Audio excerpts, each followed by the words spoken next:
Rob was worried about his wife. Mika was a beautiful woman, and Rob considered himself lucky just because he knew her. He believed that winning her heart was the greatest of many proofs that his life had been shrouded in fortune. Now he began to doubt whether this mystical power had left him.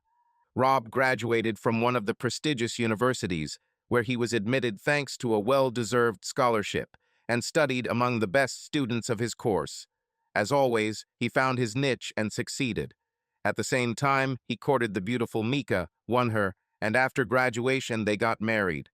Rob got a good job at one of the famous New York brokerage agencies and moved there with his charming wife. His career has skyrocketed. He has just been promoted to middle management. The next step could be to work as a specialist with his team, the head of a department, or, if luck remains with him, even the vice president of the company. And Rob was only 27. But now it seemed that his luck had run out.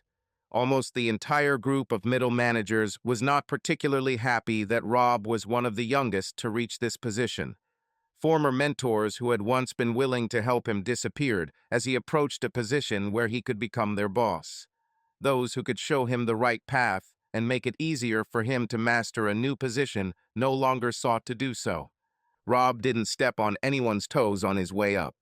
His success was the result of good advice, hard work, and genuine talent. However, now he found himself alone, playing a team game. Those who were already at the next level tried to test his strength to see how he could handle it. Suddenly, Rob had no allies left, no one to watch his back. It no longer mattered that he was a good person and a nice guy. Now he was guilty of rising too quickly, receiving awards before the rest. And there was one more problem. Rob was an attractive man who had achieved a certain amount of success and power, which was quite unusual for his age. Even if he stumbles now, anything short of a disaster will only briefly slow down his remarkable career. This means that now he has become the target of every female administrator who dreams of marrying a successful man. Some even of the VPs above him saw Rob as a tasty morsel, a toy for their entertainment that could advance their careers while they created beautiful corporate music together.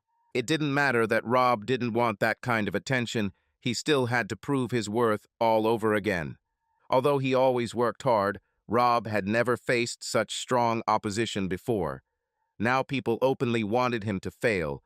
He felt like he was in a minefield, expecting disaster at every turn. With no shelter at work, Rob began to think that his promotion might not be such a stroke of luck. But then something much more serious and disturbing arose. Mika, his charming wife, began to behave strangely. Rob began to wonder about his mental state. He understood that paranoia does not negate the reality of the problems, but were his eyes deceiving him? Rob swore he saw Mika at his job. In fact, he felt like he had seen her more than once.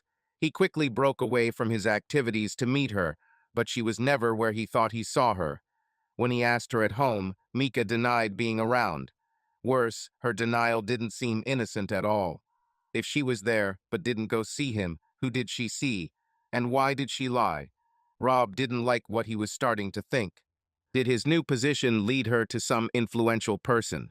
Every facet of his life seemed alarming. Mika was a beauty with dark brown hair just below her shoulders, shiny and thick. She had a beautiful figure, but without frills. She was a classic, not a caricature. Her big eyes and small nose gave her face an always radiant look. When all this was complemented by a slightly inappropriate but cute mouth, the combination made it unforgettable. She looked great in both a swimsuit and lingerie. She didn't have the height or weight to be a model, but for the same reason, in real life she outperformed them. Her amazing miracle was that until recently she was completely sincere. While Rob could list her many qualities: genuine, innocent, caring, talkative, warm, and more, he usually described her in one word: wow. Rob prayed that no man would try to win his wife. Perhaps she was too naive not to get hooked. However, he couldn't quite shake the idea that she might have decided on her own that she needed to find out more about one of the men they'd met at the parties to celebrate his recent promotion. It was difficult to believe it. It would require a completely different side of her nature, which he had never known. However, if she did not admit that she was at his work, she could not dispel his doubts on other issues. Rob prayed that another man was not the cause of Micah's strange behavior. Whatever the reason, her behavior did change. Those rare oddities that he had previously noticed had now become constant. When Rob tried to discuss the troubling changes with her, her responses reminded him of a dance, sometimes turning, sometimes stepping to the side. He never received an answer that could satisfy him. He was never able to fully understand what the problem was and therefore could not come up with a plan to deal with it. He didn't even know what to ask Micah other than, "What's wrong?" or "What has changed?" A perfect example of what bothered him was her answer to a question. Instead of helping him understand his doubts, she answered something like, "Don't you love me?" He always answered in the affirmative, but her reactions seemed evasive. Why doesn't she answer directly? Rob wondered again and again. Micah became much more active in terms of intimacy, but at the same time became less and less affectionate. She evaded his questions, was nervous, and sometimes irritable. The word evasive perfectly described her behavior, although Rob wasn't sure it was a word that even existed. He needed her support, but she seemed to slip away. Rob knew that career was important, but he would never trade his wonderful wife for a successful career. His priority was very clear: work supports his family. Rob wasn't about to lose his family to work. He began to notice that Micah began to act tense when she came home. This was a double problem. Previously, she was always at home when he returned from work, always friendly and warm. Now their daily life was filled with hidden tension. Their sex life became less and less frequent, and when they did make love, it seemed awkward. Rob's work became increasingly difficult. The pressure on him was monstrous, and before Micah was his salvation, an outlet. Instead of the previous support, he now felt suspicion. Their time together began to feel confrontational. This feeling spread to their bedroom, which hit Rob painfully. Their sex life completely disappeared, and this had never happened to them before. Hours turned into days, days into weeks. Rob had no more refuge, and he felt like everything was collapsing around him. He didn't think he could hold out much longer. Micah sat on their comfortable couch in their cozy apartment and tried to make sense of everything again. It couldn't go on like this. She hated these changes. She convinced herself that at least the destruction of her usual life would bring back at least some honesty. She went over her plan again in her mind. Will her harsh statement be enough to shake Rob? Will this destroy the position she has come to despise? Now she was already determined, confident that, no matter how bad events developed, this would still lead to changes for the better. Micah cringed at the thought that a lot of bad things would happen before things got better. She was very worried about how her plan would affect Rob. He will be able to bear the first shock. Undoubtedly, he will eventually understand that change is the right step, and they will be able to stay together. She was going to offer him a way out. If he didn't accept him, she was sure that they would end their relationship. She wanted, or even dreamed, to return to what it was like before his promotion. Everything was simpler then. There was no point in ignoring what was happening anymore, so she decided to destroy everything. I hoped it wouldn't destroy them as a couple, but it would destroy the terrible new normal they were immersed in. She wanted to destroy it to the ground, and then replace it with a new, better normal. How will Rob react? Micah knew that he would be shocked, probably even hurt, but she hoped that she could quickly take away that pain once he realized that she was still with him. She was his special, good girl whom he placed on the altar to honor. How will he react to the fact that she has become a girl of easy virtue, essentially his personal one? It was so different, but it was their only way forward. If he can accept such changes, they still have a chance to be together. Micah was confident that she could cope with a double life at the same time, being both a corporate girl of easy virtue and a devoted wife. If she was going to do this, it was vital that she kept those two roles and lives separate from each other, and she was going to insist on it. Her plan was unlike anything she had ever thought or done. Micah knew that she was always protected, and she was very naive. She fell in love with Rob, and he strived for success, which meant she had to follow him. This world was new to her, but she took it upon herself. Rob did everything he could, and it killed him, and along with it, their relationship was destroyed. Now everything depended on her. Mika again returned to her painful dilemma: how to explain to her husband that he must change his perception of her as a wife in order to save their marriage. Mika came up with a unique way to tell her husband everything. She was going to do it in an explosive way. Mika believed her best chance was to burst into his world with full force and quickly destroy his last ties to the past that lingered and created the illusion of normalcy. Then she was going to destroy this new horror that had become their lives.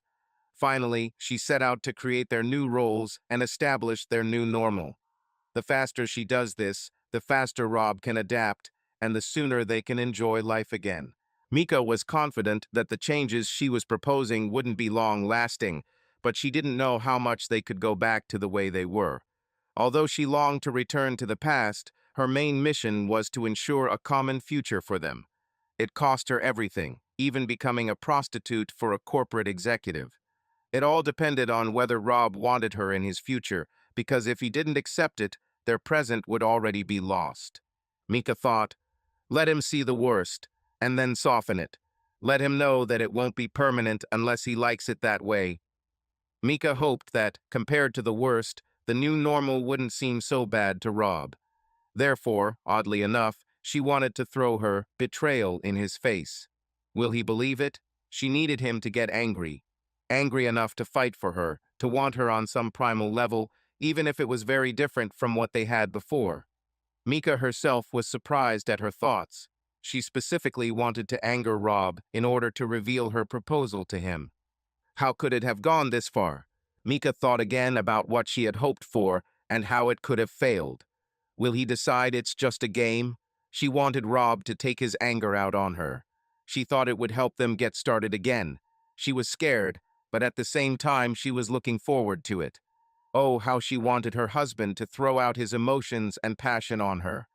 Oh, how she wanted to give him the release he so desperately needed. Mika was sure that if Rob accidentally hurt her, she would take it.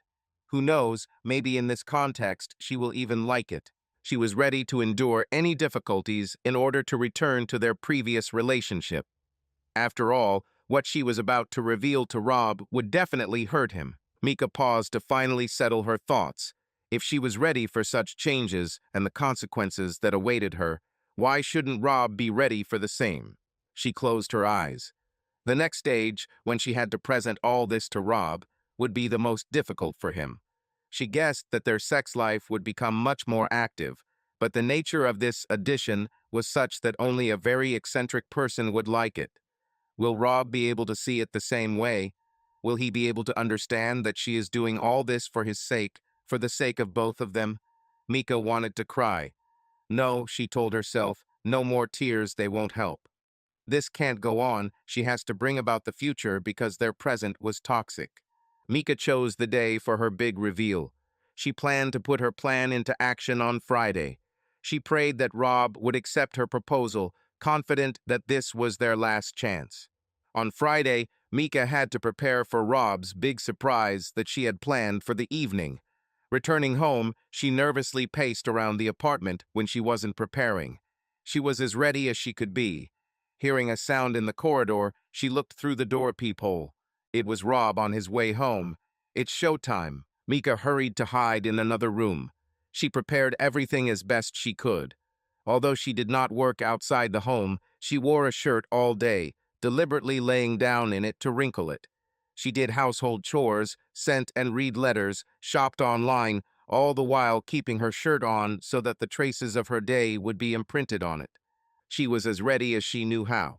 Mika heard Rob open the door to their apartment. He sounded tired just moving around the apartment. He called her several times. She heard a deep sigh of disappointment when he realized she wasn't home.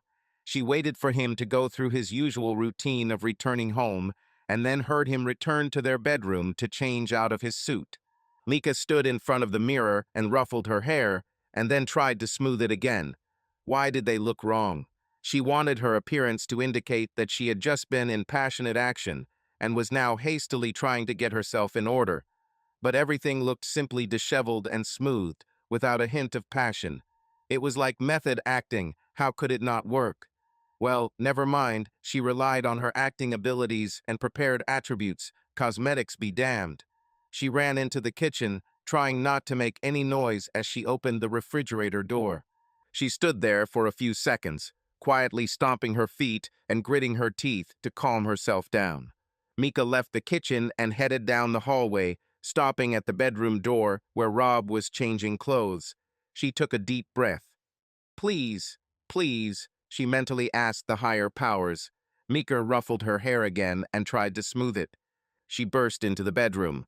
Stopping at the threshold, she fixed her gaze on her husband. Rob sat on the edge of the bed a few steps away from her, looking incredibly exhausted. He didn't even have time to take off his jacket. He sat with only one shoe off, as if in a daze. Here I am, Rob. Knew me, Mika said in a hoarse voice, leaning on the doorframe. Times are changing. They changed for my man, and then for me. She gave Rob a lustful look and gave him time to take in her appearance. Thank God, I returned to my real man. I don't want to be in second place anymore. There is no comparison. You are the best, Rob. Rob looked at her as if he had seen Marley's ghost. Mick was wearing a light blue silk shirt with clearly no bra underneath. She was wearing knee-high boots and a very short leather skirt. Her face was a little flushed, her makeup was slightly smeared, as if she had been fixing it in a hurry, and her hair seemed disheveled. Strangely, it seemed that she quickly ruffled them and then hastily smoothed them with her hand. She looked like the epitome of a woman returning from a night of dubious adventures. Rob was unable to comprehend what was happening. He was completely confused. Mika's eyes burned with fire as she looked at him. She was clearly proud of herself. Do you like your hot wife? She continued with a grin. Do you like your little prostitute? You yourself made me like this. You made me this way, Rob. You drove me crazy, and then you pushed me away. I want sex, not repulsions. Mika emphasized the last word, playing with its sound. Rob felt his stomach clench with horror, realizing that his level of confusion had gone beyond all possible limits. Look what you did to me, Rob. It's all your fault. You did this to me. So come on, take your hot wife. This is all absurd, and I need you to be here. Now I know this for sure, especially now. Rob felt his throat become dry, his chest tight, and his heart seemed to stop beating. What's happening? What the hell is Mika saying? Do you see what awaits you? Maybe I fell under a spell. I can be a completely different woman now. You will get everything you want. In public, I will be an exemplary, sweet wife, and at home, as soon as the door closes behind you, I will tear off my clothes to get you. I can be a bad girl, a seductress. I don't have to be naive and innocent. Come on, look at me and get a taste of the future, darling. A taste of what I have prepared for you. Mika gave him a crooked, almost evil smile and walked closer. She stopped right in front of him, hands on her hips, like a superhero or perhaps like an impatient prostitute. Her pose was commanding and defiant. Oh yes, you want it. She appreciated his look. Then her voice became softer, filled with feigned naivety. You made me trash. You broke me. Do you have any idea how much I love you? But you didn't care about me. You didn't touch me. Do you know how much I cried? Do you know how I howled with disappointment? I needed you so much, your closeness, and I still need it, but I only need you. This is clear to me now. Do you want me to become like this? Look, you made me dirty. Finish it. Make me your prostitute. Mika leaned over and kissed Rob. Their kiss ended when Rob seemed to lose his footing and rolled off the bed onto the floor. He looked up to see Mika standing over him, absent-mindedly licking her lips as if enjoying the taste of his mouth. Seems you've already done it, she continued in response to her own words. Now make me your girl of easy virtue. You can get everything. An exemplary wife, whom you will show to your friends and colleagues, and as soon as you return home, we will have sex. Rob sat in complete stupor from shock. The woman in front of him was nothing like his old, modest Mika. His mind, already worn out by stress, was unable to reconcile her actions with the image of the wife he knew. Mika leaned down, grabbed his hair, and pulled his face back to hers, kissing him. She was now squatting over him. Her breathing became ragged, and she continued to confuse his senses and mind. Imagine that you have your own prostitute. My payment is your happiness. I will do whatever you want to make you happy. Give yourself to me, Rob. Give it to me, she whispered, her words filled with temptation. Rob's logic failed. His consciousness returned to childhood, when boys ran away from girls who tried to infect them. His protective instinct screamed inside. Cooties! He untangled himself from her grip, twisted out from under her, and tried to crawl back like a child, crawling on his hands and heels, feeling that this was not his Mika. She stood up straight, like a predator playing with its prey, moving gracefully behind him, her hips swaying slowly. Rob, I can do this again if you want, but I don't want to. I only had to do this once to prove to you that I am sincere. Do you want to see how much I've changed? How desperate am I? How dirty have I become? She smiled again, a playful, vicious grin appearing on her face. I can't wait to become your dirty prostitute. All I want is to be yours and only yours, your personal. You did this to me, you drove me crazy. You made me like this. I was so innocent, so naive. You had to restrain yourself so as not to scare me, so as not to hurt me. I was such a good girl, and you ruined me. You and your games, teasing me until I broke. Do you want proof? Rob was now in a state of extreme anxiety.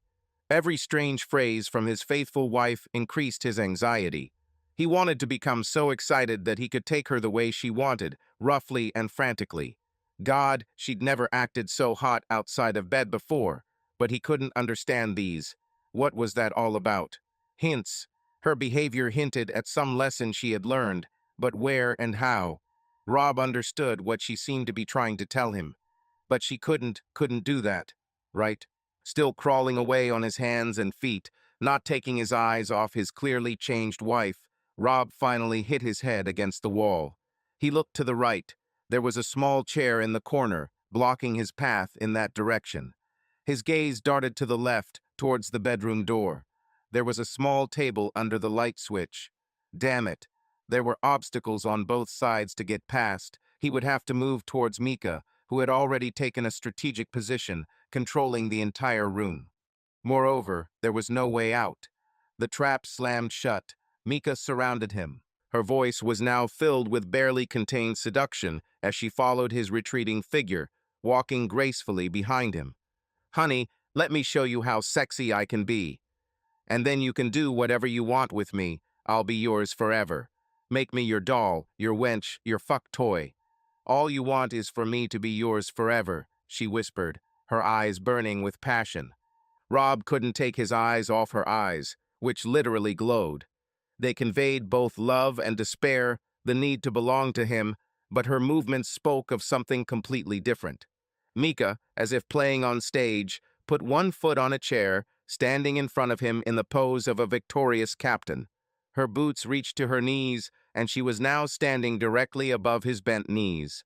She slowly ran her fingers along the hem of her short leather skirt, as if preparing for an important event. Rob was hypnotized, though more out of horror than desire. His eyes widened as Mika let go of the hem of her skirt and quickly grabbed the clasp. I can be a fuck toy, but I only want to be your toy. I know that for sure now. I always wanted to be completely yours, and now all doubts have disappeared. I'm yours forever. Just put me in my place in your place, make me yours forever, she continued, plunging into sexual intoxication. She looked down at him, never taking her eyes off his, her lower lip pouting like a petulant girl. Rob was a grown man, but at that moment he wanted to cry. He shouted, "No, no, this can't be true. Not her, not this." His cry let Mika know that the transformation she feared she wouldn't be able to accomplish had happened. She needed to become a real sex bomb.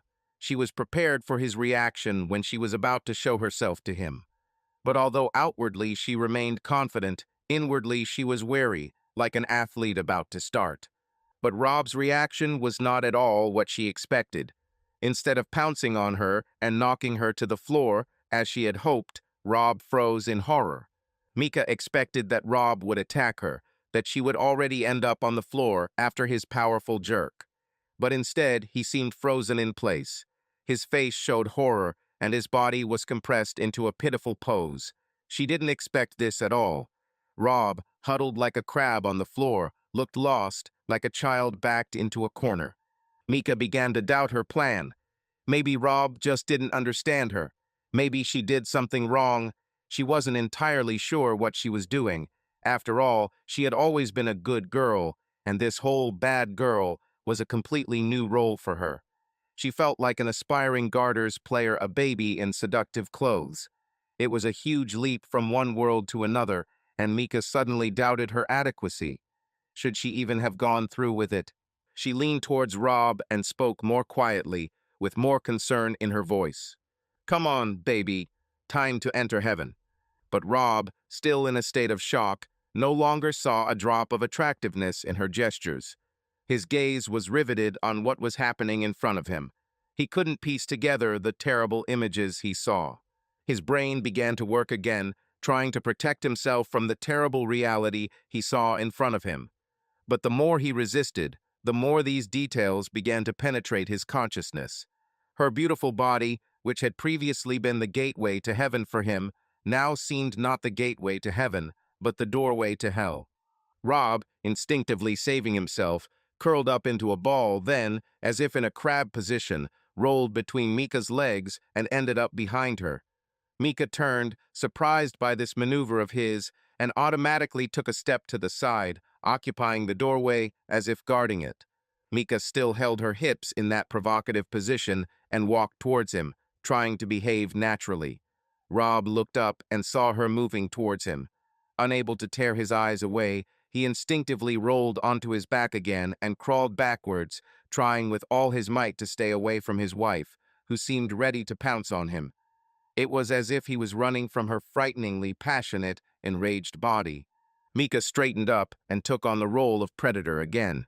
She stepped towards Rob gracefully, her hips swaying slightly, as if she already knew that she would soon have the upper hand.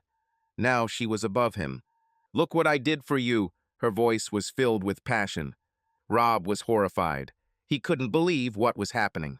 Mika continued, misinterpreting his fear. "Yes, Rob. Now we can share everything. This was my plan. And then you can do whatever you want with me. Anything you want. My husband doesn't need an expensive woman of easy virtue, because he will have his own, whom he will train himself. Come on, Rob." She stepped forward, now standing above his head, ready for the decisive moment. Rob was completely crushed by horror and confusion.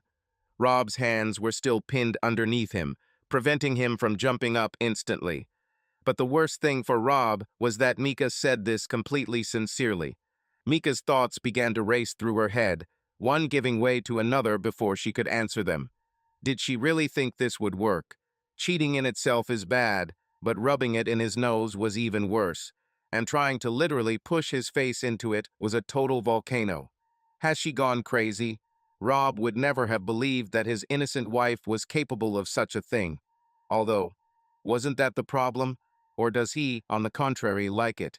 How can he prefer the sweet and innocent if he himself pushes her away? What would that mean? If he doesn't want her to cheat, maybe it's he who wants to cheat on her. Mika was very confused. She took a step back, overwhelmed by the rush of thoughts and their consequences. What did she start? It was a terrible dream. Her tone changed. "Darling, maybe I didn't understand everything correctly. All my promises, my offers for you are true. I thought this would be a great start." Tensing, he prayed that the words would finally come. His voice was loud and annoyingly shrill. "I think you're trying to humiliate me." "And you do it." Rob jumped to his feet, causing Mika to jump back. Mika's voice was on the verge of panic. "No, no, you had to like it. And then you." Rob rushed past her to the threshold.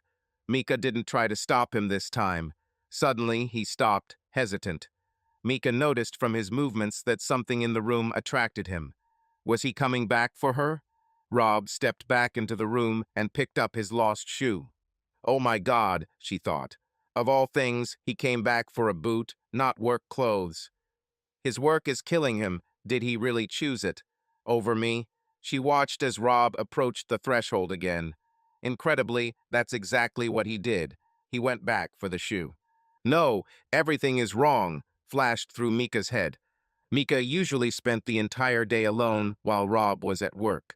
She met a lot of people after they moved, but didn't make many new friends. It wasn't a priority because she and Rob got along so well. She watched as his latest promotion affected him and as their lives slowly began to unravel. Their fun weekend was gone. Their cozy dinners in front of the TV, with her pressed against his shoulder, gradually disappeared. Their wild moments in bed or elsewhere, all the joys they shared gone. Their beautiful, spacious, and bright condominium became a huge empty space where she had to be alone. All of this has led to her new hobby since Rob's promotion: worrying. Mika talked to other wives and girlfriends at Rob's office parties.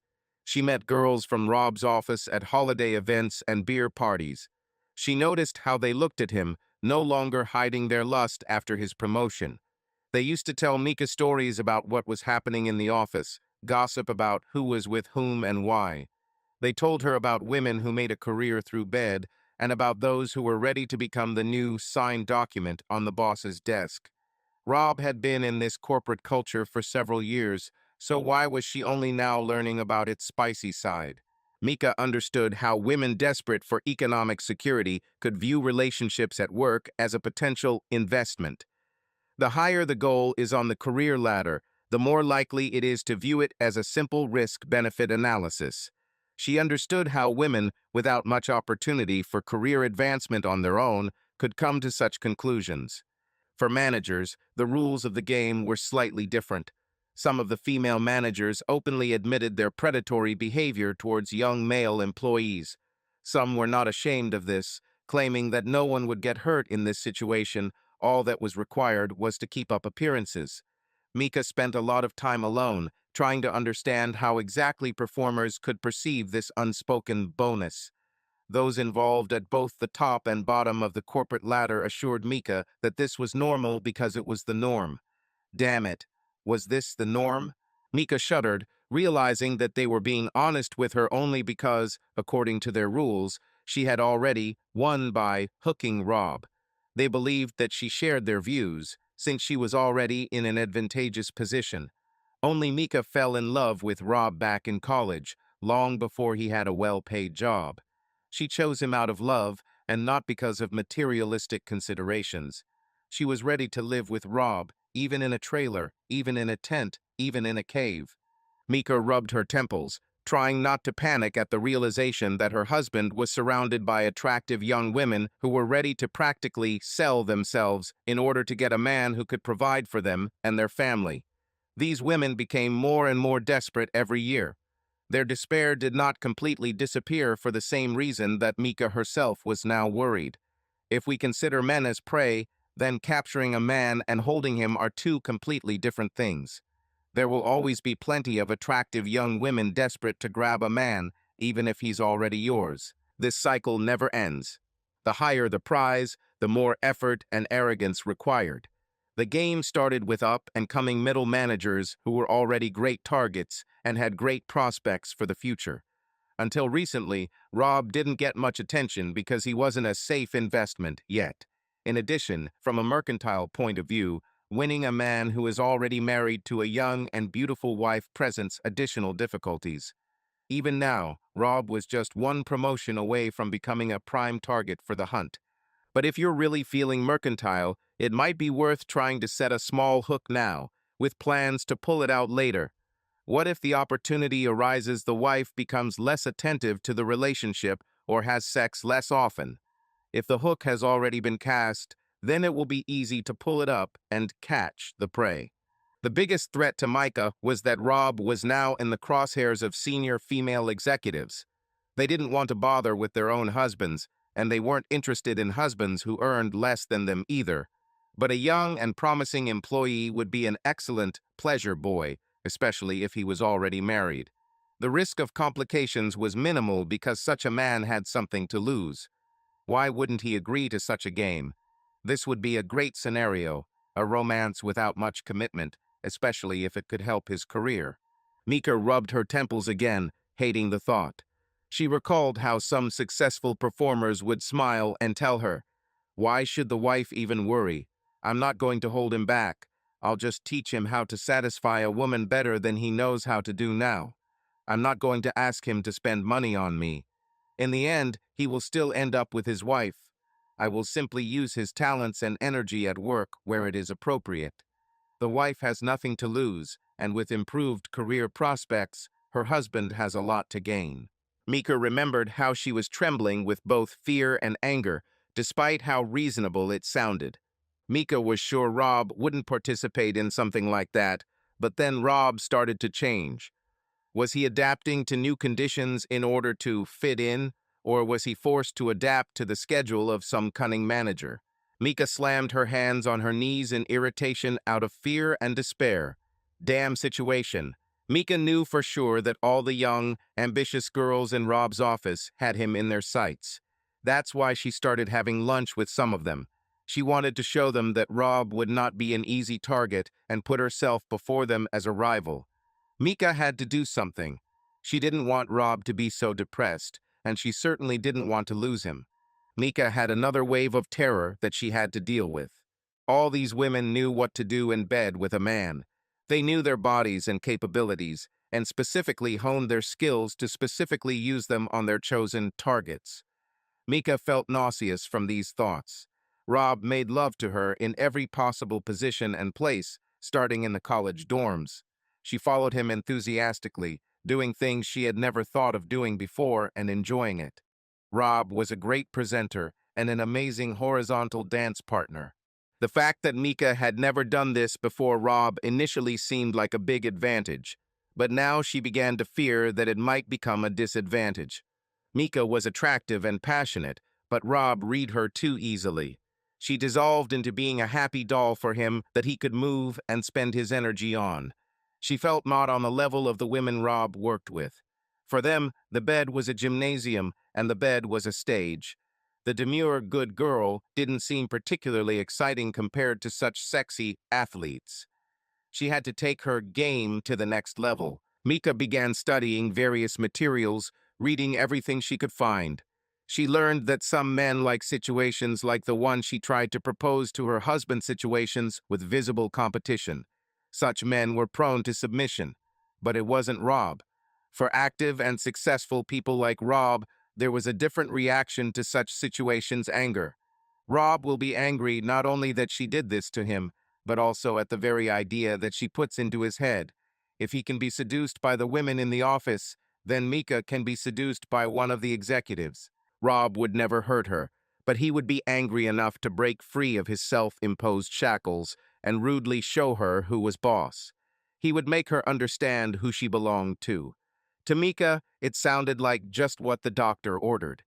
But there was another reason she put Rob in this situation. The whole world was pressing on him. Mika was going to let him beat her, at least her body, and whatever he wanted to put into her. This was supposed to make Rob feel strong again and bring him back into balance with the world. Mika knew Rob was tired coming home. She just wanted to encourage him to become more determined again. She couldn't think of any other way to get him to be tough on her other than to provoke him with a possible affair. She hated the story, but Rob desperately needed an outlet for his tension, and he only had to believe it for a minute or two until it turned out to be a lie. And here they are, in their bedroom, after she put her plan into action, but Rob didn't like it at all. He shouldn't have liked it, but he didn't react the way Mika expected. Instead of restoring his confidence and venting his frustration, Rob reacted as if she had plunged a harpoon into his chest. Not this. She couldn't be part of the problem. She had to be the solution. Mika woke up from her thoughts. It's time to act. As Rob reached for his shoe, Mika rushed to hug him in a panic. She didn't notice that Rob was moving quickly, and as a result, Mika missed and fell to the floor, landing at a different point. Out of the corner of his eye, Rob saw Mika rush across the room, flying past him. He guessed that he was her target because there was nothing else there. If this is the case, then she may need to have her vision or coordination tested. She didn't get hit hard, but Rob instinctively dropped down next to her to make sure she was okay. After making sure that she was not hurt, he quickly headed to the door and went out into the corridor. Mika turned over and recovered from her fall. By the time she looked back, Rob was already leaving the bedroom. She heard herself screaming in despair, "No." Mika immediately jumped up and ran after Rob. She caught up with him and clung to him like a determined defender in a football game. Now her vision and coordination were fine, she pushed him to the floor in the corridor. The expression on Rob's face was like that of a man who had suddenly found himself in a cage with a wild animal. Mika's thoughts did not stop racing feverishly. She knocked him down, but it couldn't last long. What should she do to prove she is right? The evidence was still where she left it. She reached for her panties again. Stunned, Rob tried to comprehend what made Micah cheat, humiliate, and attack him. He was still in shock, but at the last moment he realized that she was approaching him with a white substance smeared on her finger. Good God, Mika was still trying to achieve her second goal. Rob reacted as if he would lose his soul if she touched him with that dirty finger. On the other hand, Mika fought as if she could save her soul with just that touch.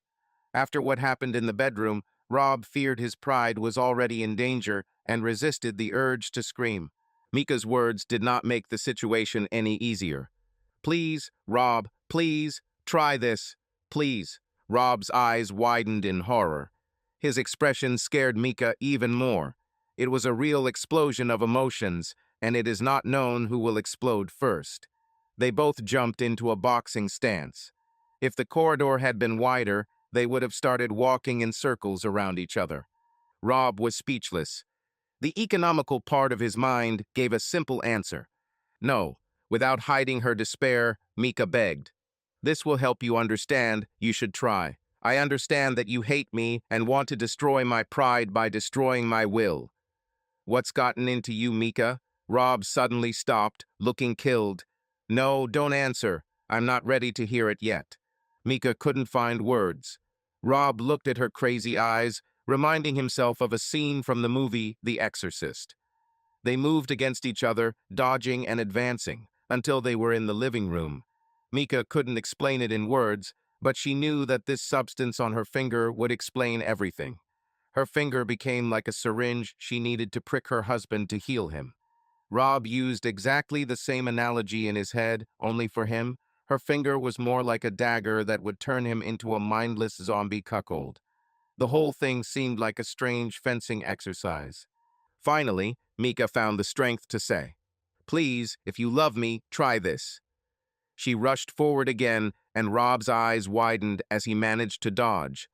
"Just for a second on the tongue, and your world will change," she promised. "That's exactly what I'm afraid of," Rob answered.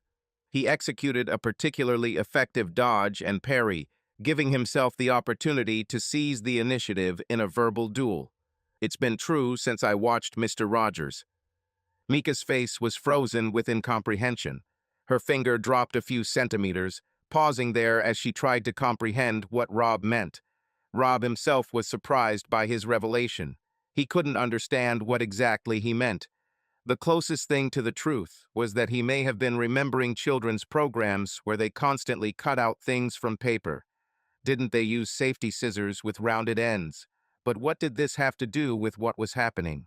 Rob came to the conclusion that he urgently needed a good psychotherapist.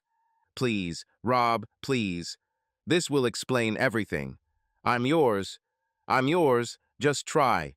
Mika fell more and more into despair. She screamed, "Just lick my finger, Rob." "No, this won't happen. This is impossible." Rob shuddered, realizing that he was again plunging into childhood memories. Looking at his hand, he suddenly wondered if his father had cut off his hand. They were both engaged in a strange dance in which each desperately wanted the exact opposite. Mika rushed forward, and Rob parried her hand, preventing her finger from getting closer to his mouth. She brushed her finger across the lapel of his jacket, and Rob screamed in agony as if he had been stabbed with a dagger. "Damn, I missed it," thought Mika. She plunged her hand under the hem of her shirt again, and then extended it forward like a rapier, once again coating her finger with the white substance. Instantly, she again directed this charged finger to her husband's lips. Rob pursed his lips tightly, and his eyes widened even more. And no," he muttered through tightly clenched teeth. "Please, Rob, please, you must understand. Everything went wrong. Let me explain. If you don't want to talk to me, then please try. It's not what you think. This is candy. It's icing. Yes, you already said so. This is the icing, and you want to put the cherry on our divorce, Rob blurted out. No, Mika screamed. They continued their duel. Now they fell even further into the living room. This time they noticed a table in the dining room and rushed towards it, ending up on opposite sides of it. All that remained was to sweep everything off the table and continue their duel on its surface. Errol Flynn would be proud. Rob couldn't resist the strange childhood memory that Errol Flynn had some kind of skeleton in his closet. He wondered if he would like the frosting. He was Australian, right? Strangely, Rob couldn't think of a single gay Australian. It was only at that moment that Rob realized that this was a completely ridiculous thought to think about when you were fighting for your life and self-respect.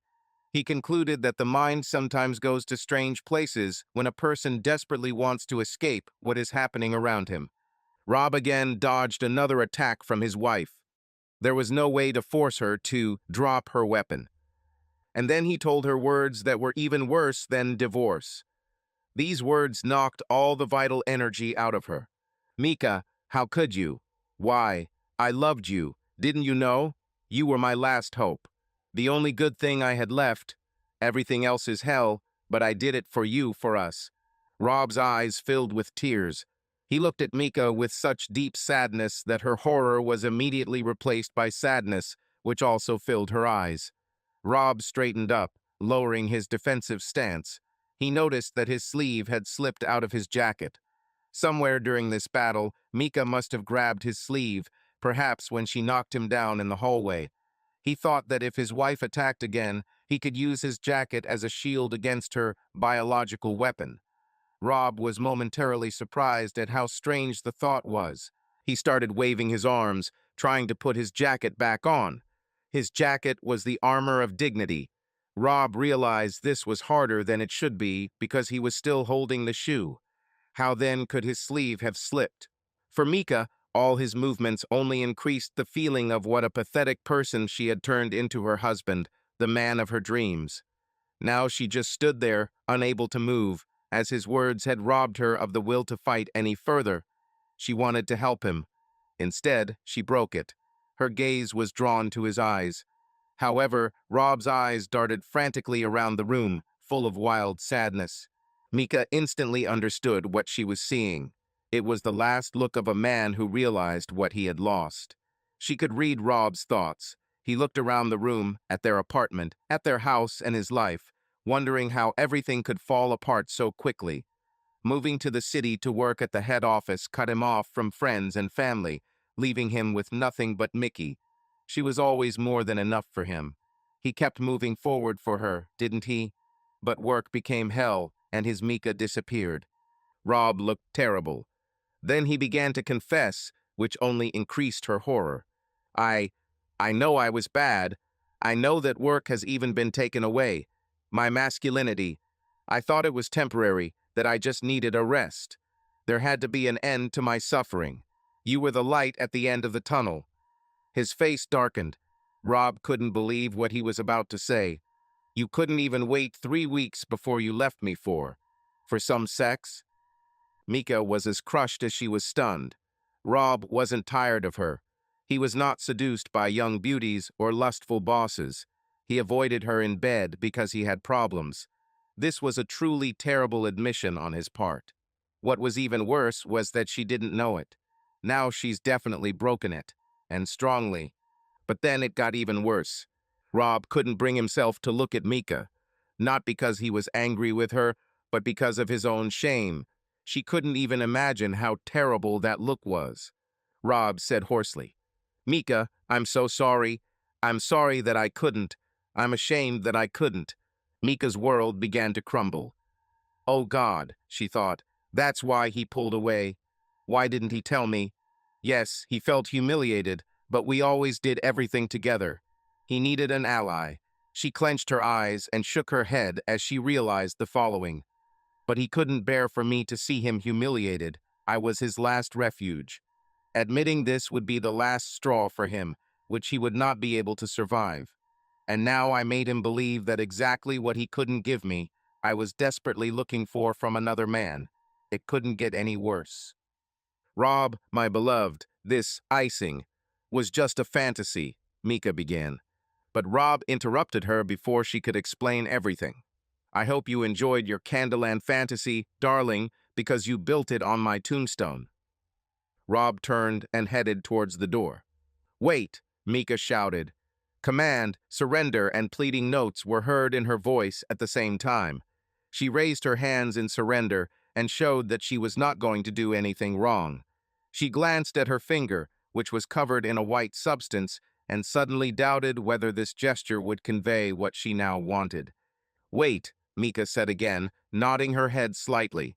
She straightened up, deliberately moving away from him to show that she was not aggressive. Her movements were alarming, but she tried to keep everything under control. Her hands were shaking, her aggressive posture was gone. She tried to make some kind of sign of reconciliation. She had a plan, at least some kind of plan, but he had nothing. She used her shaking hands to indicate that he should wait. The rest of his body showed that she was working quickly, and he didn't have to wait long. Mika walked to the closet on unsteady legs and put on a long raincoat, completely unsuitable for warm weather, but which covered her provocative clothes. She moved towards Rob, pointing at her purse, trying to tell him that she wasn't going to attack him again. She just had to move towards him to get her bag. He walked away. Why you stay, Mika cried. You have so little left in life. I know you're doing all this for me. I honestly tried to make your life better. I told you the truth. When Rob started to get angry, Mika interrupted him this time. No, let me finish. I'll leave. But you need something before that, I thought. I really thought that I was making a big change in your life, that I was making it better. I ruined everything. Mika began to sob. I love you. I love you. I hate myself. Really, I hate it. I would never. You are the best man I have ever. Tears flowed in streams, and Mika opened the apartment door, running out into the corridor to the elevator, leaving the door open. Rob's mind was shattered, as was his reality. Mika threw him out of the normal world, but he could not find support in his dreams. He tossed and turned all evening, all night, and until the morning. This couldn't be true. Mika couldn't cheat. There was no indication that this could happen. Yes, there was tension between them, but like this, there was no point in denying it anymore. As surreal as it seemed, Rob was fully aware of what had just happened to him. He lost Mika, and with her the meaning of everything else. Rob began to doubt everything. He replayed event after event, memory after memory in his head, trying to understand what was abnormal and what was initially false. How long did she hide her dark side? As a result, he came to the most painful question: does she love him at all? And finally, to the endless series of questions about lost love. Did she ever love me? At that moment, he realized that his life had collapsed. One by one, his brain systems stopped functioning, trying to protect themselves from further harm. Rob's mind was like a city suffering from famine. Riots destroyed entire neighborhoods, other parts of the city barricaded, hoping that the fire would not spread through the protective walls. Life as he knew it was over. Rob was left wondering if anything else even made sense. Rob was stunned, not realizing how long he had been in this state. If only there was a map, some landmarks, so he could go back and compare this reality with the one before. He hoped to find something real that had survived. He looked up, but his eyes saw nothing. It took some time before he realized that there was a dining table right in front of him. The home computer his wife used was visible as a blur on the table. For a moment, he had a vision. Mika was sitting on the edge of the table and sticking a finger covered with icing into his trusting mouth. He pursed his lips, shaking his head grimly, driving away the vision. When his mind cleared, the computer was still standing in front of him. Mika barely knew how to use a computer, let alone cover her tracks. Rob wasn't a technician, but he used the computer all the time. He instantly found himself at the table. I started by checking the history and deleted files. It turned out that Mika didn't even know that files could be deleted. His wife had data for the last 2 years, ever since they bought the computer. Rob sighed. Mika would have to lead a completely double life to pretend to be so inept. There was no way for her to hide any sinister files. Her computer life was an open book. Okay, thought Rob, a haystack in which to hide a needle. His positive beginning stood on shaky legs, but still began to clarify the situation. Then everything was confirmed. There was no deleted data. If something could be found, it's still here. He decided to look at her activity over the past week to see if she had met anyone yesterday. Nothing. He looked and looked, but did not find anything suspicious neither in the correspondence nor in the plans. There were no long-term conversations with someone he didn't know. Rob was confused. Mika's attack and her confession of cheating did not match what he found. He continued searching. Mika took several online tests. She was looking for information about sex. Rob's heart sank with each new request. After all, she explored the topics of cheating and cuckolding. She participated in chats that swapped partners. She studied humiliation sites. She explored various topics. Rob wondered, was Mika searching for her new identity or planning one? It was obvious that she was interested in these topics. She literally shoved her findings in his face. But Rob didn't find the smoking gun. How he would like to find the address of her lover. How he wished he could go there and strangle this man right in front of his wife and children. But Rob did not find a single suspicious partner. There wasn't even a person with whom she would often chat in chat rooms. All her questions were honest and basic, like, what is it, and how does it work? There was no hint that she was planning to betray him or their marriage. There was no trace of whoever left his fat business card with his wife yesterday. Unfortunately, there was no one who could be blamed for his suffering, on whom he could pour out his pain. There was no one to blame, no one to seek revenge on. Only confirmation that his horror was real, and until now there was no explanation as to why it happened or how to find a way out. When Rob finished his search, he did not find any suspicious calendar entries, love letters, or correspondence between lovers. Based on what he experienced, he came to the conclusion that Mika explored various twisted ideas until she found one she liked. Once she was convinced of this, she must have moved on to more personal communication to find a partner. Does this sound plausible? No, not for Mika, as indeed everything that happened to him. Rob tried a different route, focusing on what he knew about Mick. Rob knew he loved her, at least the one he still knew. If his idea of her was even partially correct, he loved her completely. But he could not come to terms with what he had experienced. Damn it, this scene just didn't match the Mika he knew. His mind was torn with contradictions. Rob kept coming back to Mika saying she only wanted him. However, she said this while literally trying to rub treason in his face. What could this mean? If she was not satisfied before, why should she be satisfied now? Still, Mika seemed very satisfied. They weren't married long enough for the crisis of 7 years. Mika had always been the one to give in sexually. He certainly wasn't holding her back. He thought she loved what he showed her. Did she really love him? Is this what it's all about? He forced himself to look at the terrible question. He would have sworn that she loved him. Rob wanted to hug Mika. I wanted it all to disappear. He wanted them to be like they were a year ago again, somewhere on a warm beach. Fuck the rest of the world. Rob closed the computer and fell back onto the couch. He wondered what time it was. Although it was dark outside, he had no idea what time it was. During the night, he fell into restless sleep several times. At some point, he realized that it had already been light outside for a long time. Rob just lay there. He wasn't sure if he could move at all. He knew all too well that he had no reason. The lock on the door rattled. It sounded like someone inserting a key into a lock. The door slowly opened, and Mika entered the apartment. She looked like she had entered every possible competition in the world and lost them all. Mika saw her husband, who at that moment was on their sofa. They looked at each other, exhausted and depressed. Rob realized they were living in the final scene of The Graduate. How did they get to this point? Rob hated Dustin Hoffman. Darling. Mika stopped right at the entrance to their apartment, looking around uncertainly. Then, hesitantly, she began again. I don't know where to start. I'm afraid that everything I say will be disgusting to you. As a result, Mika broke the awkward pause. I spent the night with my sister. She lent me clothes.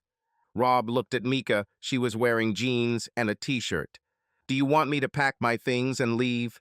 Mika asked quietly. Rob just looked at her. Neither of them knew whether he would scream or cry. Mika lowered her eyes. See, can I stay here until you tell me what you want? I want to stay with you. Just tell me. I promise I'll do whatever you say. Mika cursed herself for sounding like something out of a third-grade reading book. Although Rob didn't say a word, Mika didn't think he was keeping quiet on purpose. I know you don't believe. What you saw, this was supposed to be a prelude to fun. Mika blinked away her tears. She paused before continuing. Rob, I love you desperately. I felt that we were moving away from each other. I felt you leaving. I thought I needed to do something drastic to get your attention and get us out of this impasse we're in. I saw disaster on the path we walked. So I failed. Horribly. Can I spend the night in our... No, Rob answered, without even thinking, which surprised himself. Although he was strangely glad to see the woman who turned his heart to ashes, her request was too much for him. Mika's shoulders slumped in defeat. She reminded herself that Rob had just given her permission to stay. She whispered quietly, like a mouse. I'll take my things to the guest room. Is that okay? Rob outdid her quiet voice with his silence. I, I, I love you, Rob, Mika said, trembling, before rushing down the hallway. Rob couldn't help but think that the carpet in the hallway was wearing out right now. He shook his head. If these were his thoughts at such a moment, then he was completely broken. Two things were clear. He didn't want Mika around, and he was dying when she wasn't. Rob and Mika tried to live in a new format for several days, making each other unhappy, avoiding each other so as not to make the other unhappy. Could this even be called a relationship? After 3 days of torment, Mika asked Rob several times to talk to her, but received neither a yes nor a no. When she tried to blurt out something, she wasn't sure if he heard her. What they did didn't work. On Wednesday, Mika tried to be cheerful. It was a forced but courageous attempt. Giving up on trying to explain her behavior last Friday, she proposed several classes one after another for the coming weekend. She just wanted to move on until she could get through to Rob and explain to him that the situation wasn't what he thought it was. Mika offered everything she could, in every possible way. She never heard the answer to her long weekend to-do list. Several times she ran away from the room, returning to her exile room. On Friday night, before going to bed, Mika knelt in front of Rob, who was lying on the couch again, comatose. She forced herself to smile, looking into his blank face. Work was killing him. He no longer had an outlet in her face, and the consequences of this accelerated. Mika was afraid to measure his blood pressure. He has aged several years this week. She sat down with her hands folded in front of her, with an expression of resignation, offering, Rob, dear, you didn't seem to give me a clear answer for tomorrow. If you like any of my ideas, tell me which one, or if you have your own, I'd be happy to spend time with you. Rob just looked at her. He wasn't trying to convey any hidden meaning with his silence. He was just exhausted. Nothing mattered anymore. Mika returned, but he did not feel that she belonged to him. She gave herself to another man. Rob wasn't sure whether she belonged to that man now or not, but he knew for sure that when she gave herself to another, she thereby gave him too. Having not heard an answer, Mika quietly continued. Rob, do you mind if I go to my sister tomorrow? Rob thought Mika was speaking too softly, too softly. He wondered if she was avoiding something, or if she felt as broken as he did. Hell, he didn't even know that tomorrow was the weekend. Mika was shocked to hear the answer. Of course, this is something new. I think, to some extent. She has been asking me to visit her and the children for a long time, and I have been putting it off, hoping to do something with you. But you don't want to do anything on Saturday. Not with me, at least. The way she said it was so sad. You don't want to do anything with me. It sounded like her heart was breaking. Mika ran out of the room in tears. Rob heard the door to her room close. He was sure he could hear her sobbing even from the living room couch. On Saturday morning, Rob sat in a state of complete exhaustion. He was emotionally and physically exhausted. The job threatened to kill him, and while he was defending himself from her attacks, his wife slowly approached from behind and dealt a fatal blow. All that remained for him was to complete his dying. Mika stood up earlier and muttered a few words. She looked so pathetic and vulnerable that she could barely open the door to leave. As soon as Mika left, Rob's anxiety began to rise. The combination of anxiety and fatigue quickly turned him into a complete mess, and he began to doubt whether Mika had gone to see her sister or his. Maybe I should have asked, he thought, and then another thought followed. Who cares? This answer calmed him down, and a rare smile appeared on Rob's face. His smile quickly faded as he thought that Mika's story might have been a cover-up, and she might have gone back to her lover. Rob said the word regretfully in his thoughts, and with that thought, his world collapsed again, like an inflatable Christmas figure in the yard when the fan turned off. He wondered in the context of his new reaction, what difference does it make? Mika was already with him, whoever he was. The answer that came to his mind only strengthened his pitiful situation. This means that she is still running to him and from me. She has an alternative that she strives for. If this is true, then everything is over between us. How did I lose her? I can't believe she didn't care when I was so stressed. Rob looked at his situation. Both he and Micah were deeply depressed, and she had left again. He slept better last night. Who knows why? He wasn't himself, but he came back to life, although he went from ghost to zombie. The phone rang. How long did he call? He felt like he had to do something, but what? Nothing he thought about was worth the effort, be it eating or answering the phone. The phone was still ringing. Looking at the number, Rob saw that it was his sister-in-law, Julie, calling. No, it could be Mika trying to trick him into answering. Wait, Mika was still living with him. She was still talking to him. Technically, he was still talking to her too. He didn't ignore her calls, he just couldn't think of anything to say. They beat around the bush about her betrayal and her attempts to humiliate him. Rob couldn't come to terms with the fact that she cheated and tried to rub his nose into it. And then she said that everything is not as he thinks. He essentially answered her, "Prove it." A small voice spoke in his head, "You didn't give her that opportunity." If it was a dance, it would never become popular. Still, he wasn't avoiding Mika's calls, and he certainly wasn't going to ignore her sister's call. Rob's eyes moved to the source of the ongoing noise. That damn phone was still ringing.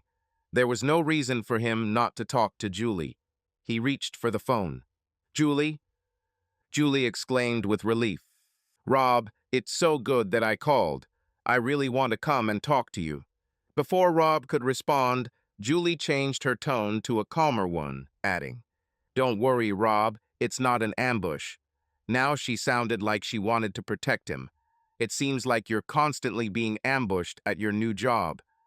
Before he could even understand anything, her voice changed again, becoming more cheerful, like a nurse. "I have a couple of ways to cope with extreme stress, and I just want to see you.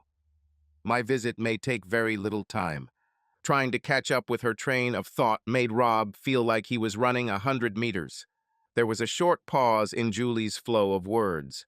Rob wondered if she was trying to keep him on the line before realizing that he still hadn't answered.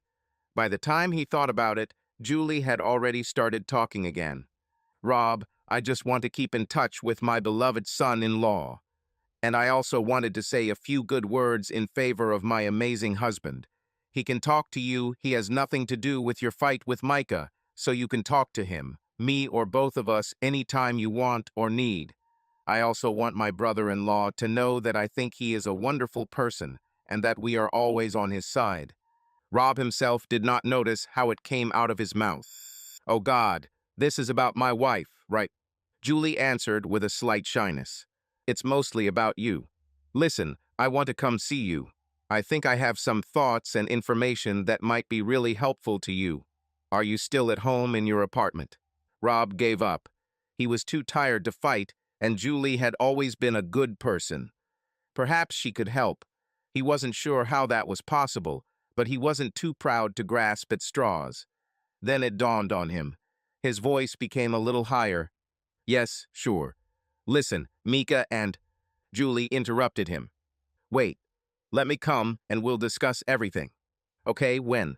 The doorbell rang, and at the same time Julie answered through the phone. How about right now? Will you open the door? Rob got up from the couch and walked to the door. Opening it, he saw Julie. No ambush, right? He asked. Julie put on an awkward smile, a mixture of embarrassment and encouragement. I didn't mean to ambush you, son-in-law. I was just afraid that you might think you don't have many allies right now. Julie deftly walked past Rob as she entered the apartment. When she turned around, she noticed that he looked like he had seen a ghost. Do you want to say something? Julie asked with a slight grin. She didn't understand why his expression changed so suddenly. Rob's voice sounded with that tragic note that can only be heard from a person experiencing severe pain. I just thought Mika was with you. Julie seemed to hear his thoughts. If she is here, and Mika supposedly was with her, then where is Mika now? She remembered that Rob suspected Micah was cheating on him. Julie noticed that Rob suddenly looked scared and defeated. Julie came closer and hugged him. He looked terrible. It's okay, she said in a soothing motherly voice. But Rob was a grown man, and his realism made him immune to maternal care. No, everything is not all right. Not okay at all, Julie. He looked terribly sad, adding, I don't want to tell you how bad it is. Julie's jaw dropped and her eyes became deep pools of emotion as she realized exactly what Rob was doing. Wow, you're still trying to protect Mika. You defend my opinion of her. Julie looked at him appraisingly. You are an amazing person, Rob. Don't let the world make you think otherwise. And don't worry about it. Mika was with me. Julie shook her head, surprised at her sister's choice. Julie began to explain. I asked her to come to me today. We talked quite a lot on the phone every evening. I know almost everything she knows. But Rob, I don't know what you know or what you think. Therefore, when Mika came to see me today, I ambushed her. I asked her to babysit my children while I went out to run errands. She's still at my house when I came here. Rob, I didn't tell her I was going to see you. Julie noticed Rob's tense shoulders slump. He relaxed so much that he seemed about to collapse. Was he really that on edge? Nothing to worry about, Robbo. Mika sits happily in my home with my children who treat her like a queen, Julie said. After a short pause, she looked at Rob directly and asked, Rob, do you still think that way about Mick? Julie felt Rob tense again. His lips pursed strangely, as if he was trying to think about something.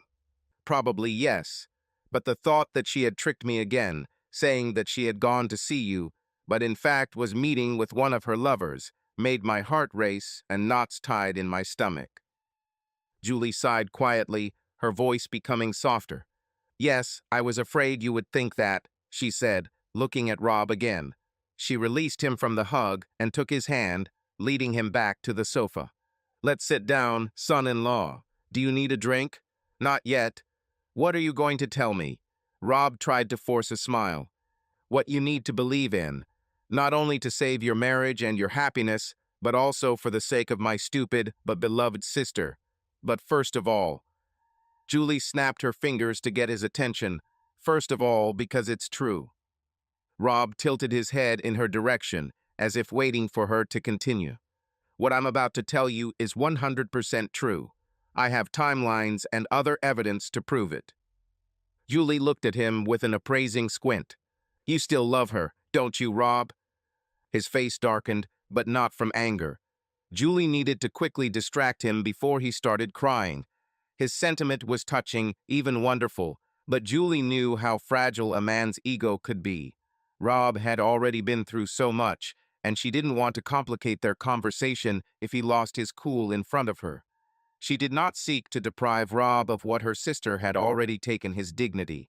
It's okay to love her, Rob. I wouldn't tell you this if I didn't believe it with all my heart. Mika is truly crazy about you.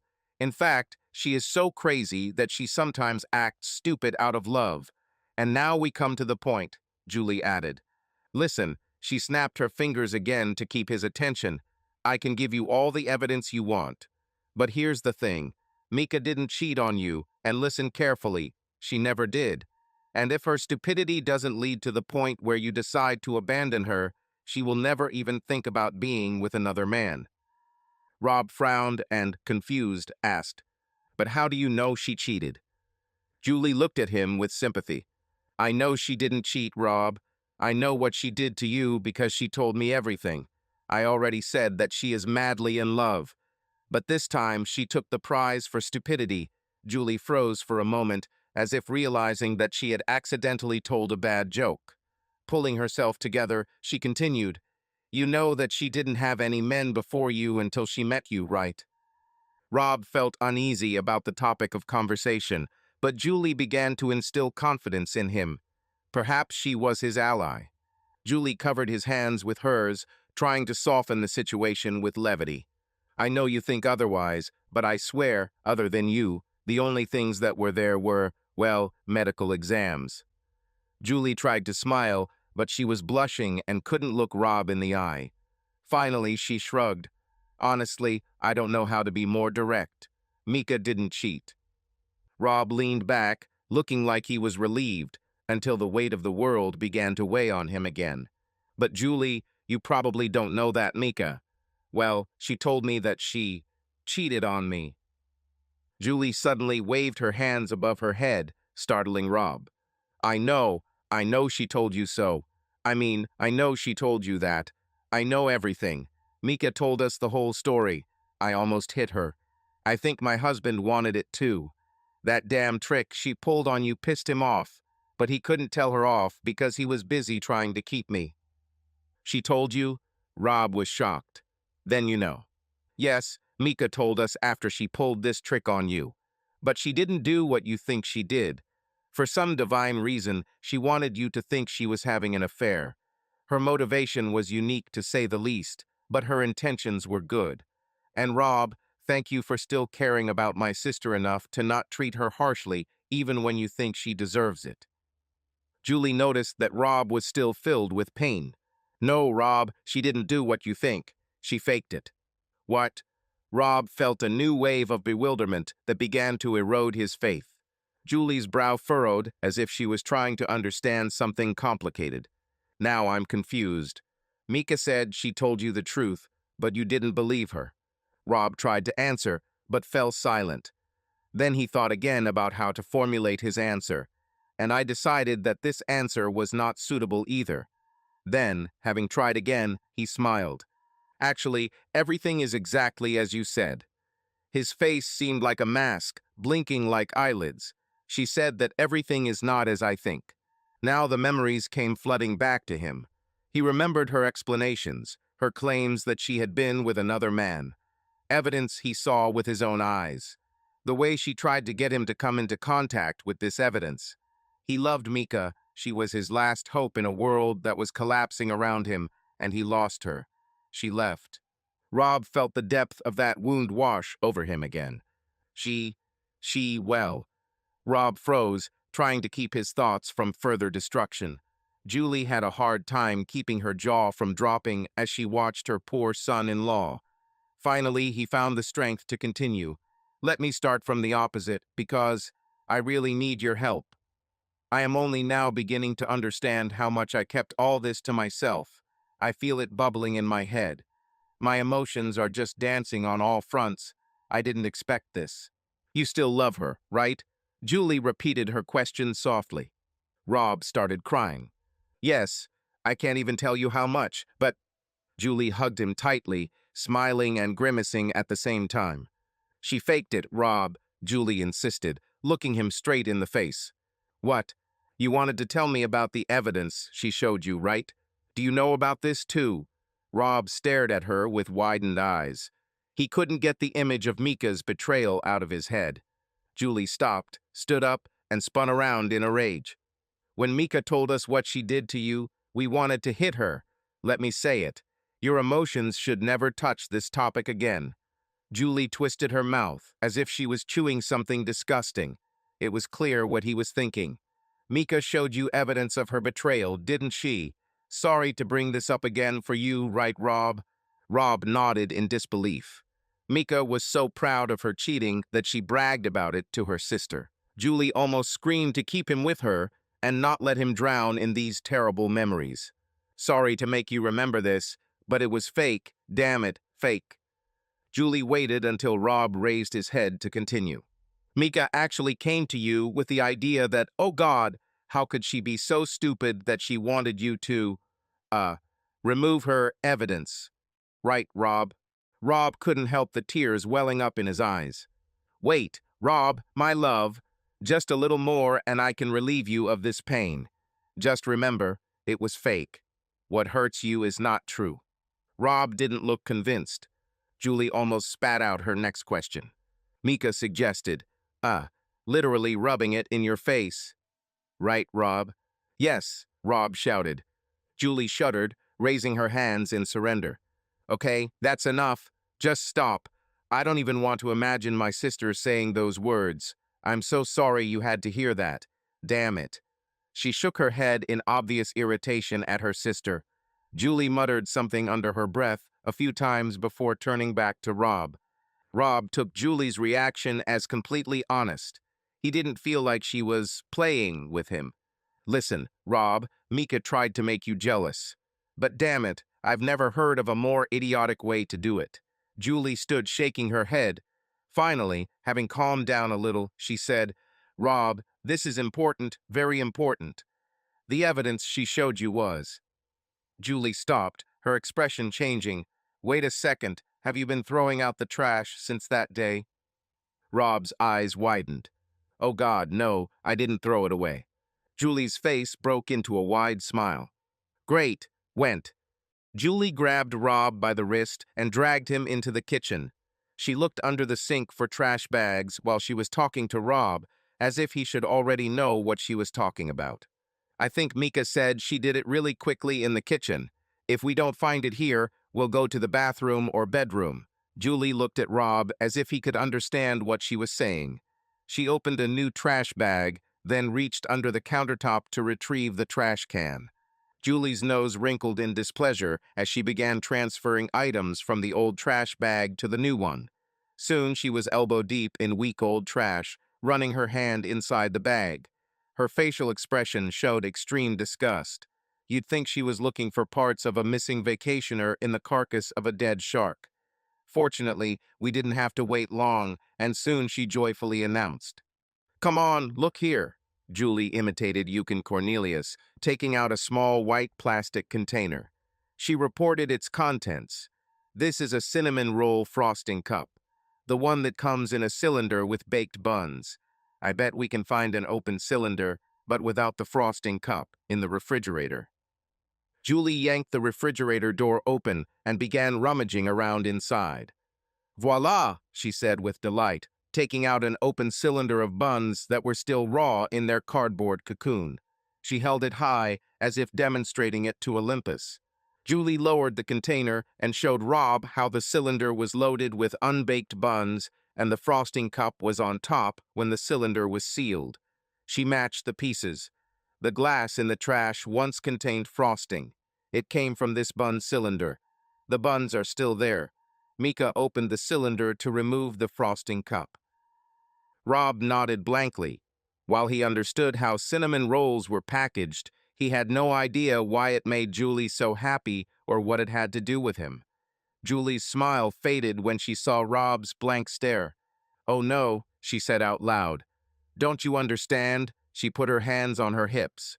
I'm not going to show it. Rob, please understand.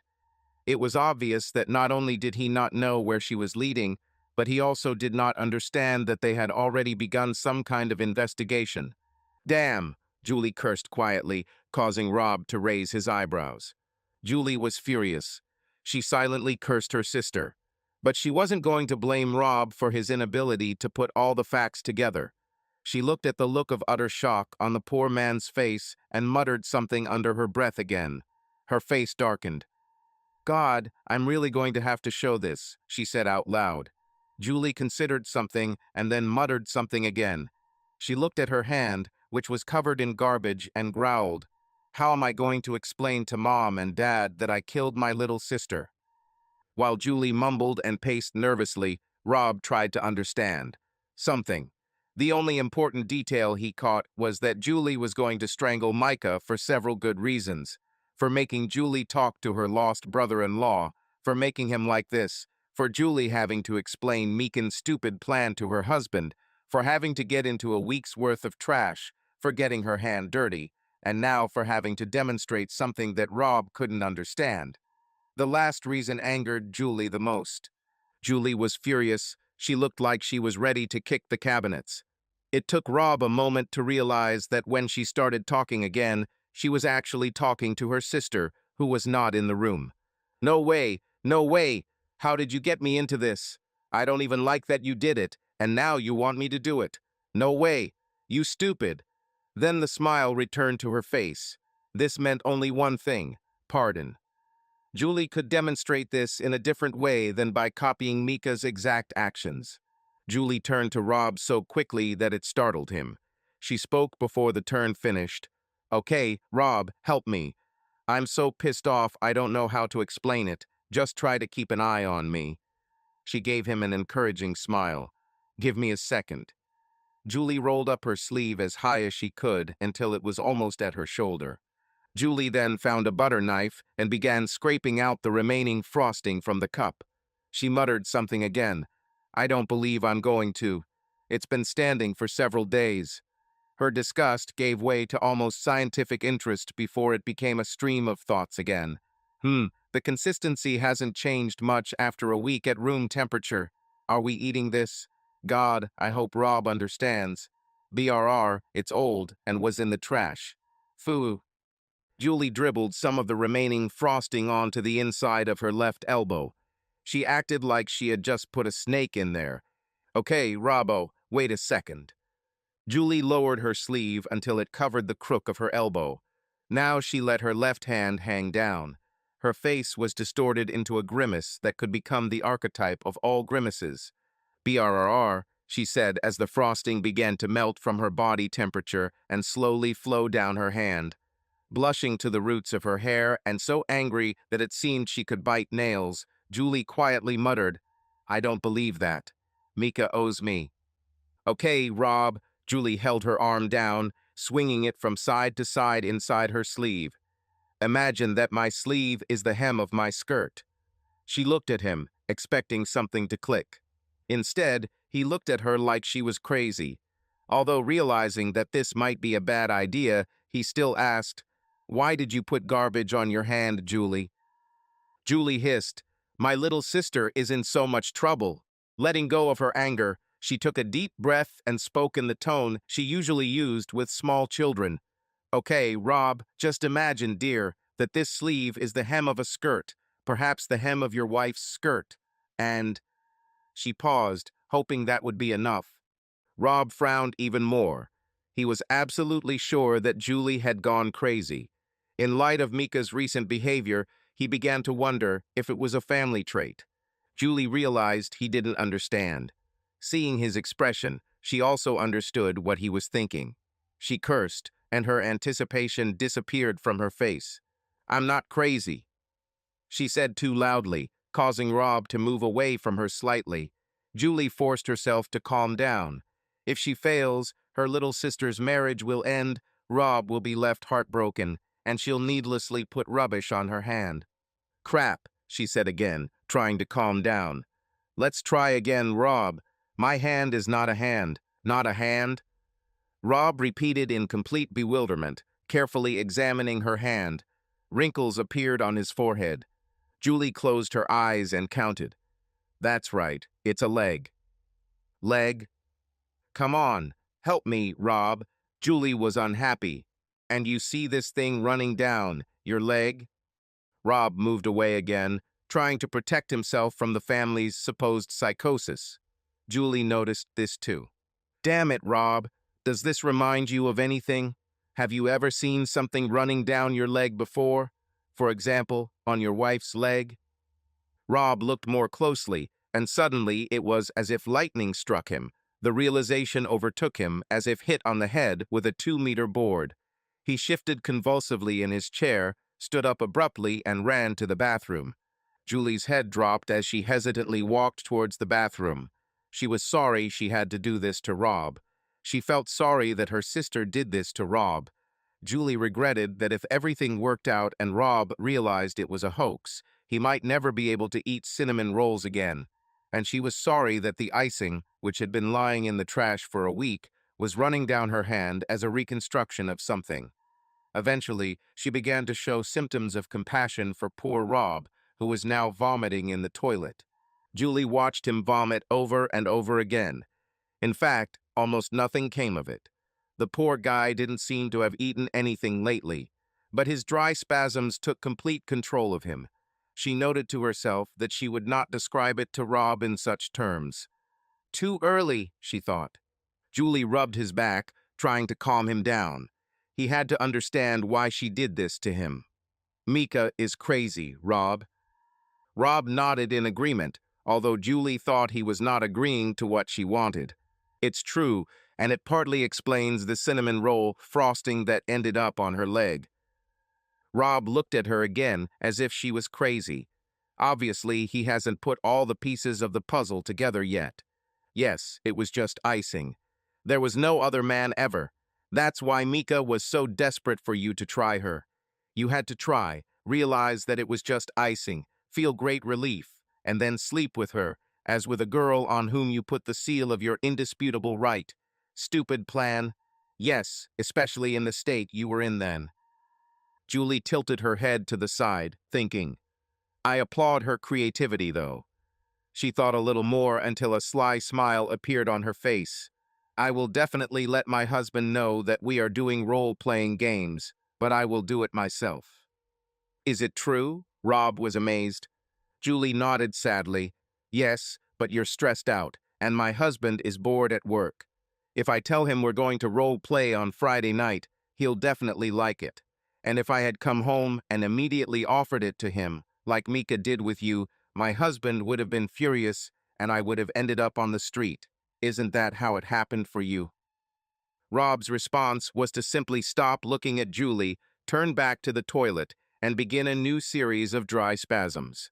Julie thought the whole situation was terrible, what her sister was going through, and hell, what Rob was going through, which made her sister unstable. What Mika did to Rob was terrible, especially the fact that it made him feel worse. Just look at the poor guy. She watched his back clench and relax, clench and relax. This was his reward for loving her sister and working so they could have a family. It was disgusting. Well, what was also disgusting were the sounds that Rob made, the unpleasant smell, and that damn rotten glaze on her hand, which was supposed to imitate.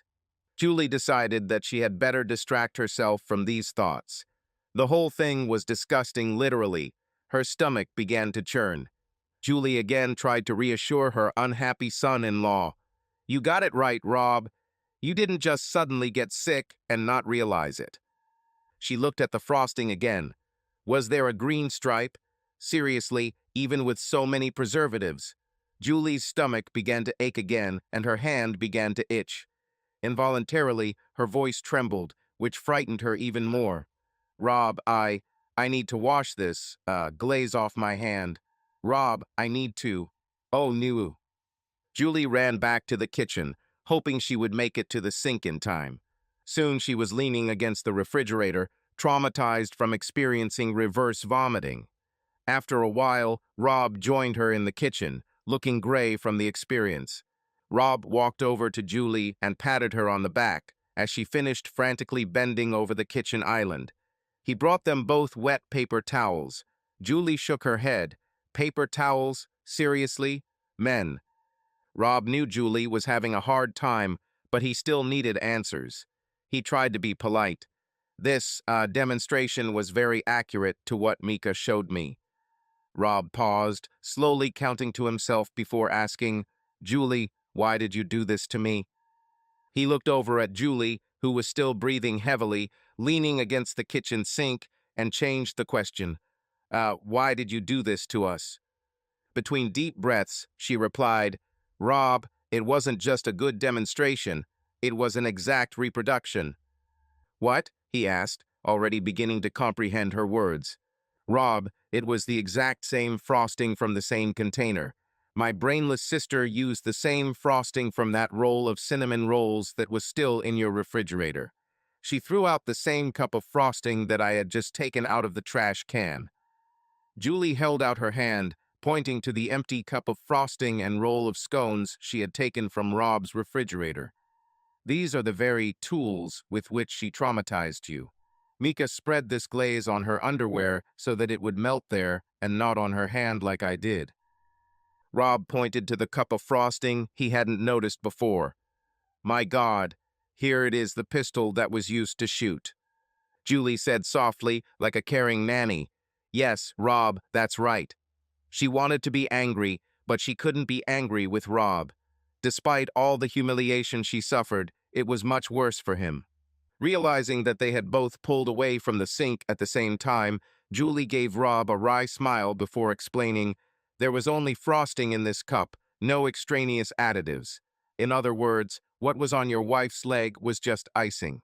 Mika walked into this kitchen, scooped up this icing, which you later saw in the bedroom, and spread it on herself and her underwear, most likely right here, near this table where we are standing now. And then she went to your bedroom, thinking that it would somehow seduce her. Ugh, was all Rob said. I know, it's an abomination, but if you liked it. Rob raised his hand to stop her, hoping not to show Julie that he was losing his patience. After all this is not her fault.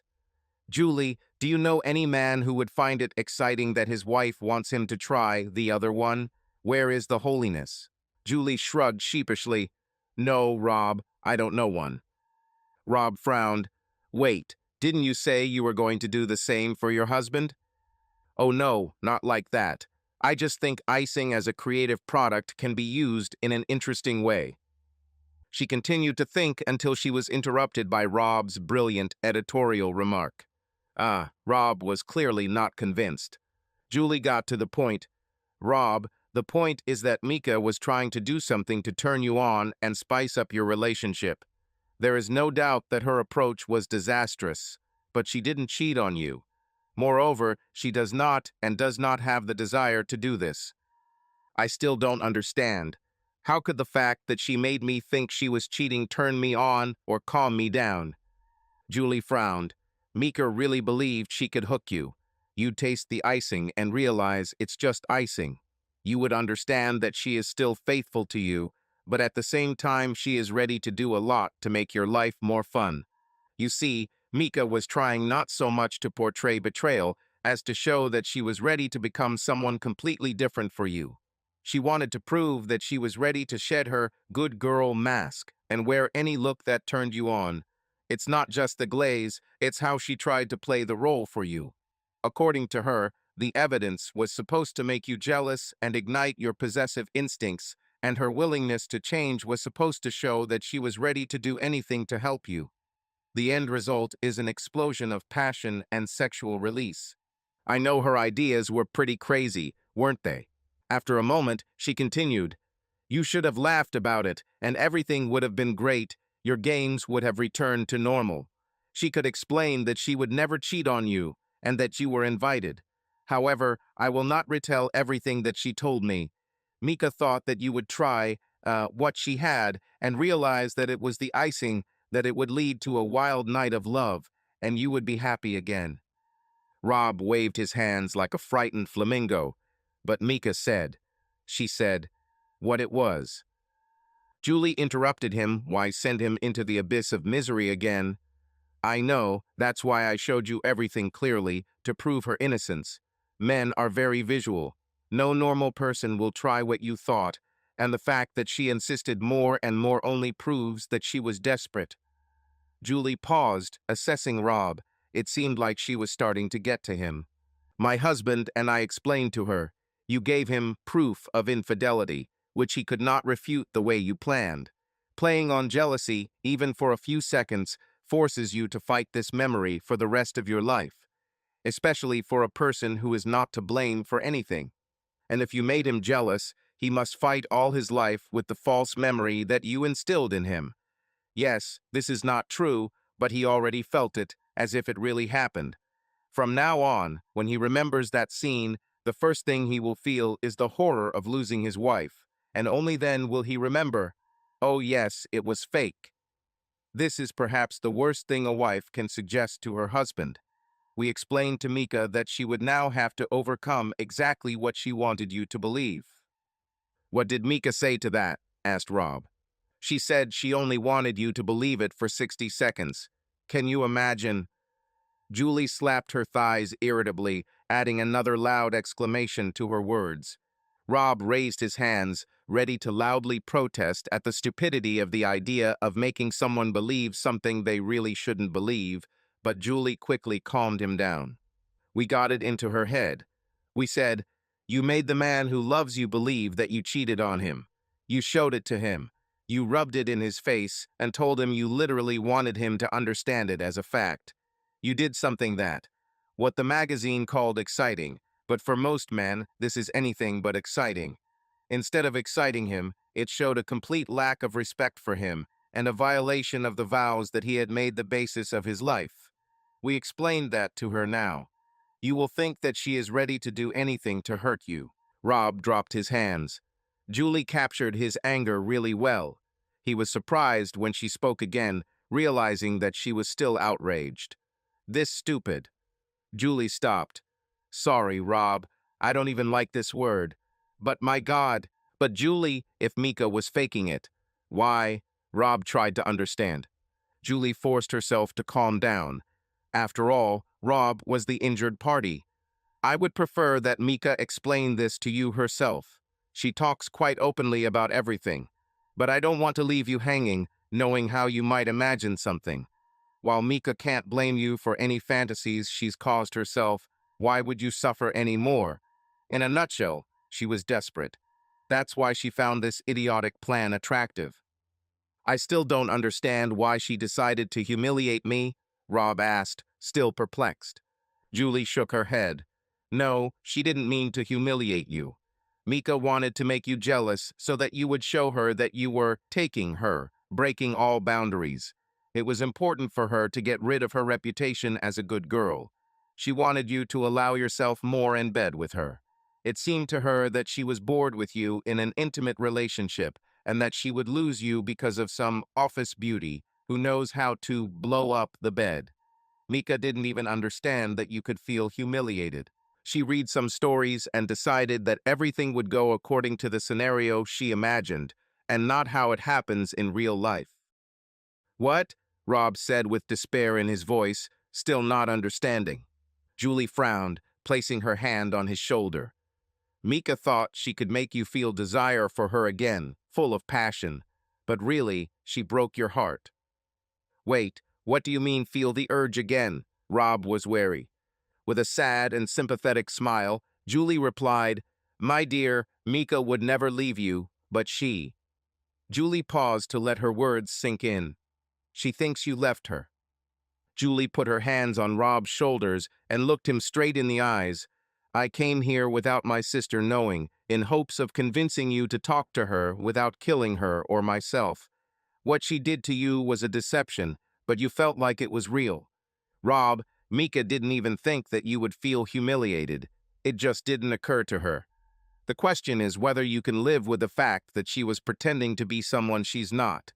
There's no need to ask this, because Mika would never do this on purpose."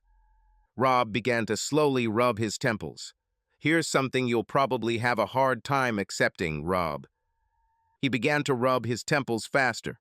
"If her stupid plan worked and you tried what she wanted, you would realize it was just icing. Still, the best man in the world couldn't look so tasty." Julie smiled at her remark. "Even then, I doubt it would have led to a passionate love scene. You would probably scold her for putting you through this. However, this would open the door to her permanent proposal, and this offer is something that hardly anyone would refuse, and whoever refuses is clearly crazy. Men rarely receive such exclusive offers." Rob twisted his whiskey as if he were accelerating the pedals of a bicycle on a descent. What offer? Julie couldn't hide her smile. Rob just answered a few of her questions. Okay, Rob, this is where I'll tease you. You should talk to Mika about this. First of all, this conversation really needs to be just between the two of you for it to work. Secondly, I just faked, damn, I can't say it. You know exactly what I showed on my hand. Gritting her teeth, Julie added, I just can't believe I did this. I will be disgusted when I remember this in the nursing home. So understand the importance of my words when I say that I cannot act as a mediator in this matter. I can't be a pimp for either my little sister or you. She shook her head. I may support this proposal, but I can't do it myself. Rob's head snapped up again. If he hadn't been completely focused on the cryptic sentence, he would have been worried about a possible neck injury. Trust me, I know your brain is firing on all cylinders right now. I know that you are looking for tricks and traps, but there are none. When Micah finally makes his proposal, you'll be smiling from ear to ear. Julie thought for a moment. Rob, your job now is to believe in Micah again. Once you do this, everything will fall into place for both of you. But it can't happen until you believe it. Now Julie looked worried. Rob, will you do me a favor? My sister hasn't been communicating well with you lately. If her offer seems too good to be true, without any catch, please call me. What she told me truly sounds like a sincere expression of love. If it sounds like something else, like it's a trick, then she didn't voice it correctly. This is all. Maybe this time we can stop the train from crashing. Understand? I promise I will, Rob said, relieved, although he wasn't sure why. Julie smiled, pleased with how things had gone this morning on both her and Rob's part. She said confidently, both you and Mika want to put this behind you, and you will succeed. No one needs to make concessions or swallow their pride. The worst violations did not occur. Although there are still sharp edges and raw paint in your relationship, and both of you are wearing fuzzy sweaters. So talk to each other honestly and often, and for God's sake, make sure you're talking about the same things. Repeat to each other what you just understood from the conversation, and make sure you agree with it. Rob didn't understand half of what Julie said, but he understood her message perfectly. Send her home, Julie, and thank you.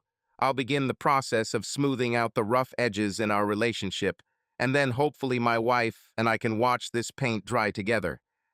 Julie beamed as she left the apartment and headed down the hallway to the elevator. But then she felt an itch on her hand and shuddered. She stopped, struck by a thought. If Mika was far from a genius in the way she dealt with Rob, then Julie herself was not distinguished by a brilliant mind either.